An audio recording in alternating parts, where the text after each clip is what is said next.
Ambassador Robert Godec, welcome to Sunday Live. Good to see you as always. Jeff, it's great to see you as well. Ambassador, you're leaving at a time when Kenya has literally looked like it was turning the corner when it comes to the fight against terrorism, and then we get slammed about a week, 10 days ago with the 14 Riverside attack, and there was an American casualty as well. Your thoughts, sir? So, Jeff, let me just begin by offering on behalf of the United States, American people, my mission, myself, our deepest condolences to everybody who lost family, lost friends, and also to offer the hope that those who were injured recover quickly and that they get better rapidly. Sure. The attack was terrible. It was tragic, and the United States condemns it in the strongest possible terms. And I want you and all Kenyans to know that we remain absolutely committed to standing with Kenya in this fight, that we're going to work with you to end terrorism. I do think that, you know, despite the tragedy of the attack, that we see some, progress in the Kenyan response. It was clearly better than it was at the Westgate Mall. 700 Kenyans saved and other people, and so I do think that you know, there was some indications of progress. And I hope that it's going to continue, and that's certainly our commitment. We're going to continue in this fight to protect the lives of Kenyans and everybody who's in this great country. You're speaking as an expert there, Balozi, because you are an expert in counterterrorism. You're very senior at the State Department. So again, you talk about Kenyan security response to this tragedy. Marked improvement. I think that was definitely a significant improvement, absolutely.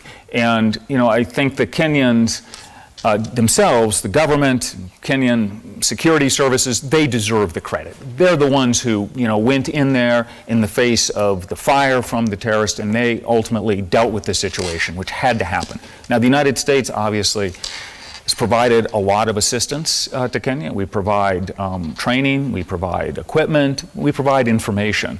And so we're doing everything we possibly can to help in this fight. And it's obviously here in Kenya, but we're also working with Kenya and Somalia as well. It's a long-term battle, Ambassador. Is Kenya winning the war on terror?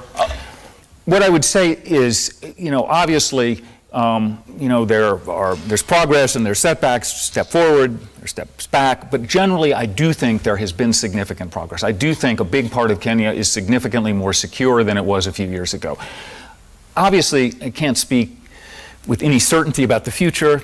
No one can guarantee what's going to happen even so much as 5 minutes from now, but I do think there are clear indications that Kenya is making progress. There's still issues, particularly up along the border with Somalia. Some of the counties that are up there obviously facing risks and problems and attacks all too frequently, but there is progress. There's clear progress by the Kenyan security services, and I give credit, obviously, to President Kenyatta, but to all of the security services themselves. Yeah. Ambassador, let's switch gears. And I just realized, I read somewhere, you are perhaps the longest serving U.S. ambassador in history? Well, I'm the longest serving American ambassador in Kenya. So since independence, I'm the longest serving. But I'm also the longest serving currently anywhere in the world. And it really has been a great privilege to be here in this amazing country and with the Kenyan people. And it's not your first time in Kenya. You were here in the 90s. You spent about 3 years and change. I spent about 3.5 years here in the late 1990s. So we can say you spent about a decade in Kenya? I spent a decade here in Kenya, so that's a pretty big chunk of my life. And I have to say, it has really been a remarkable experience. One of the things that really struck me, so I was here in the late 90s, and I kind of saw the situation then, and I came back in 2012. And I got to see the progress that the country had made. And it really, clearly the trajectory is up. There is a lot of positive things that are happening. The middle class is growing, infrastructure is being built, there's growth. Kenya is now a lower middle income country. That means more money in the pockets of average Kenyans. So there is real progress. Also, frankly, democracy had advanced in that time because you'd gotten the new 2010 Constitution. There had been big problems along the way in the time I was away, including most tragically the 2007-2008 post-election violence, but there was big progress.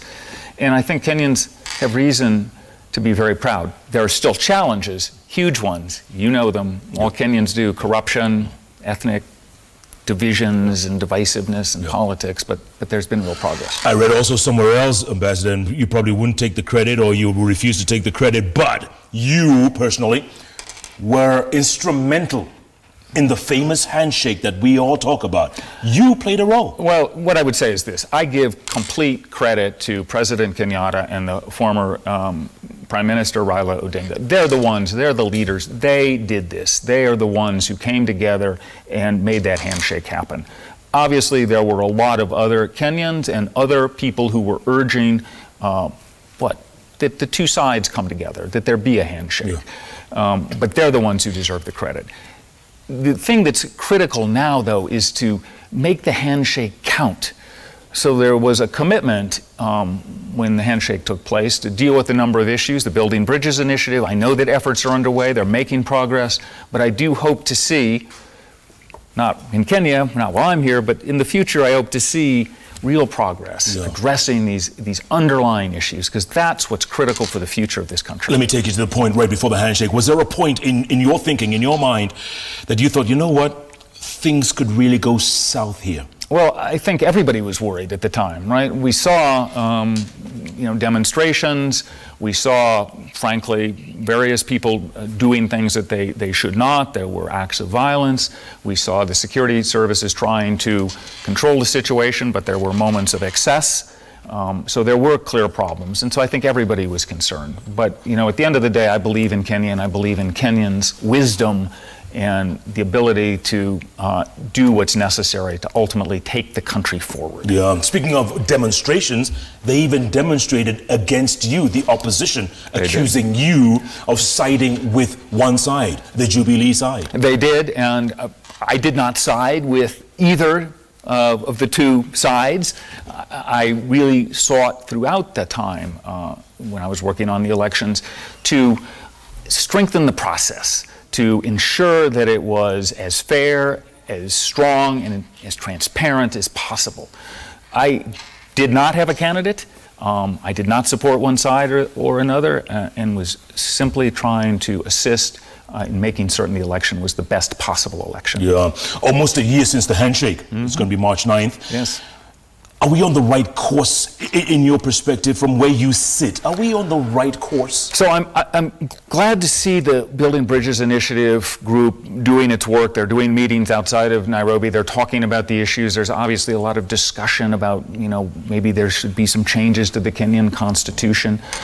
We'll see where this emerges, but it is critical that these fundamental issues be addressed. Things like, the strong ethnic component of the politics here.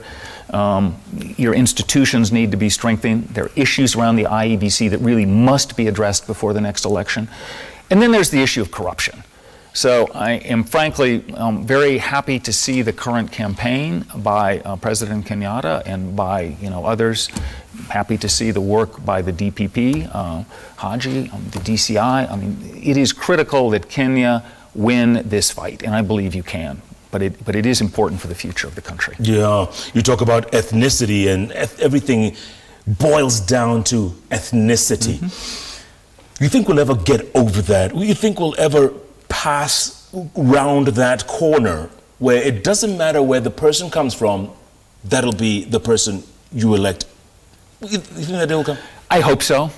I certainly think that is a goal that is absolutely worth working for. Kenya is not the only country that faces this challenge. Every country faces issues with ethnicity, ethnic politics from time to time. Obviously, it's worse in some places, better in others, but there are issues everywhere. And I think it is so important that Kenya and all countries face them. As Martin Luther King Jr. said, we should be judging one another based on the content of our character. That is what is critical. And I hope that Kenya and all countries get to that point. Yeah. Ambassador, if someone was to ask you, where are U.S.-Kenya relations? What's it like right now? I know President Kenyatta was in Washington, D.C. at the White House last summer.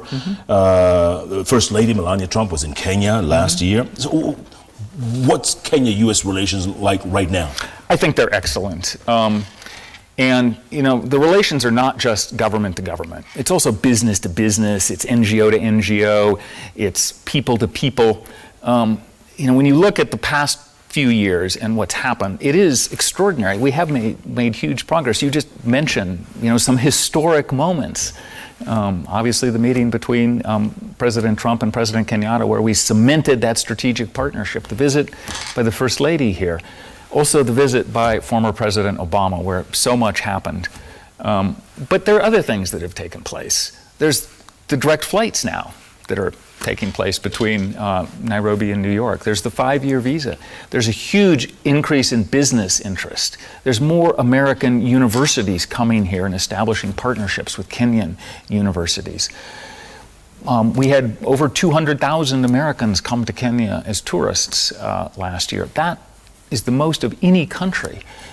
And so there's just this extraordinary tapestry of ties that I think we're strengthening every day in so many ways. I like that tapestry of ties. You mentioned the direct flight, JKIA to JFK, Balozi, and this was a 10-year deal in the It took like a decade to bring this together. This was not an easy thing.